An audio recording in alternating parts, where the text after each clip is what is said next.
Bonjour à tous et bienvenue dans cette nouvelle vidéo. Aujourd'hui on va voir ensemble 4 solutions différentes pour protéger ses cryptoactifs lors des fortes baisses des cours des crypto-monnaies.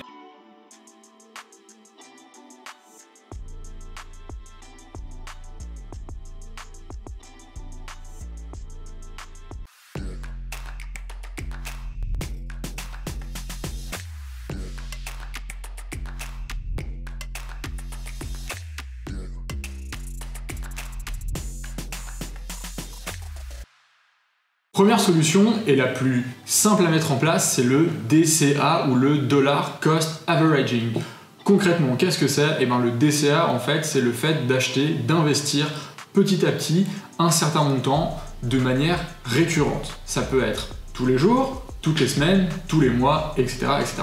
C'est-à-dire que quand le marché monte, vous allez acheter petit à petit de plus en plus haut. Mais quand il va descendre, vous allez également acheter quand il va baisser de plus en plus bas. Ce qui fait qu'au bout d'un certain montant, votre investissement va se lisser et vous serez gagnant sur le long terme. Vous avez deux manières différentes de faire du DCA, soit par vous-même en utilisant votre propre portefeuille et en l'alimentant avec la ou les crypto-monnaies de votre choix, et la seconde solution en fait c'est de passer par une entreprise qui va faire du DCA pour vous. Concrètement, vous allez alimenter votre compte avec un certain montant tous les jours, toutes les semaines ou tous les mois, et ensuite l'entreprise va s'occuper d'acheter pour vous du Bitcoin, de l'Ether ou la crypto-monnaie de votre choix. Il existe aujourd'hui plusieurs entreprises qui font ça. Il y a Stackinsat en France, Binance ou encore Bitpanda. La deuxième solution, ce sont les stablecoins. Les stablecoins, qu'est-ce que c'est? Ce sont des cryptoactifs, des crypto-monnaies qui sont adossées avec une parité de 1 pour 1 sur une monnaie fiat ou un métal précieux, typiquement le dollar ou l'or. Aujourd'hui, vous avez une multitude de stablecoins, le USDC, le USDT, le DAI, le TUSD, etc.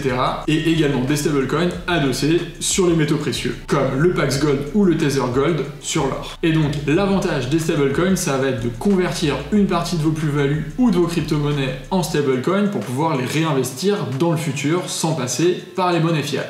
Et grâce aux stablecoins, vous allez pouvoir bénéficier de rendements passifs intéressants, qu'il s'agisse de la CeFi ou de la DeFi. Dans la CeFi, vous allez pouvoir bénéficier de rendements d'environ 10% annuels avec des entreprises comme Celsius Network, YouHodler ou encore Swissborg.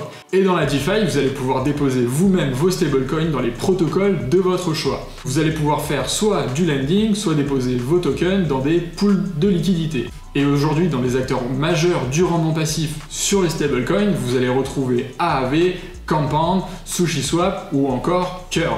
Concernant le lending de crypto-monnaies, c'est relativement simple. Vous les déposez et elles sont empruntées et utilisées par un autre utilisateur qui va les rembourser avec des intérêts. Et concernant les pools de liquidité, vous allez déposer vos stablecoins dans des pools et ensuite percevoir des intérêts sur les transactions qui ont lieu dans le pool.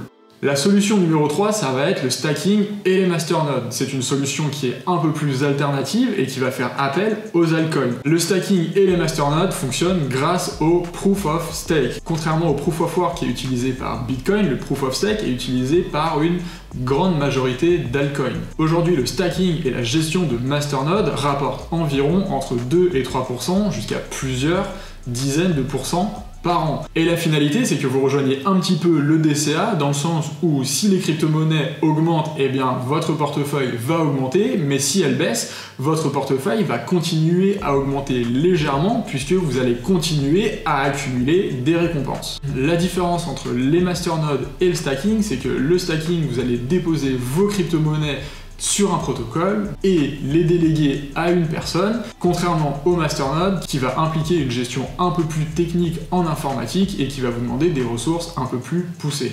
Et enfin, la quatrième et dernière solution, ce sont les security tokens. Les security tokens, comme leur nom l'indique, sont des réserves de valeur sécurisées. Il existe 3 types de security tokens, ceux qui vont gérer de la dette, de l'equity, et ceux qui sont entre les deux, les hybrides. Il existe différentes manières d'utiliser des security tokens, notamment grâce à l'investissement fractionné, donc l'achat d'actions fractionnées, typiquement avec des actions que vous pouvez trouver sur des plateformes comme Binance ou Bitpanda ou FTX. Les STO pour les Security Token Offering, c'est une manière de fournir des actions aux personnes qui vont participer à des ICO, donc des Initial Coin Offering, et enfin, en dernier, l'immobilier tokenisé. Aujourd'hui, l'acteur majeur, c'est Realty, qui va vous permettre d'acheter des morceaux d'immobilier, donc de propriétés, que vous allez pouvoir ensuite échanger sur des marchés secondaires. Chacune de ces propriétés va vous permettre de récupérer un loyer en stablecoin que vous pourrez par la suite réinvestir soit dans des pools de liquidités ou encore dans du lending.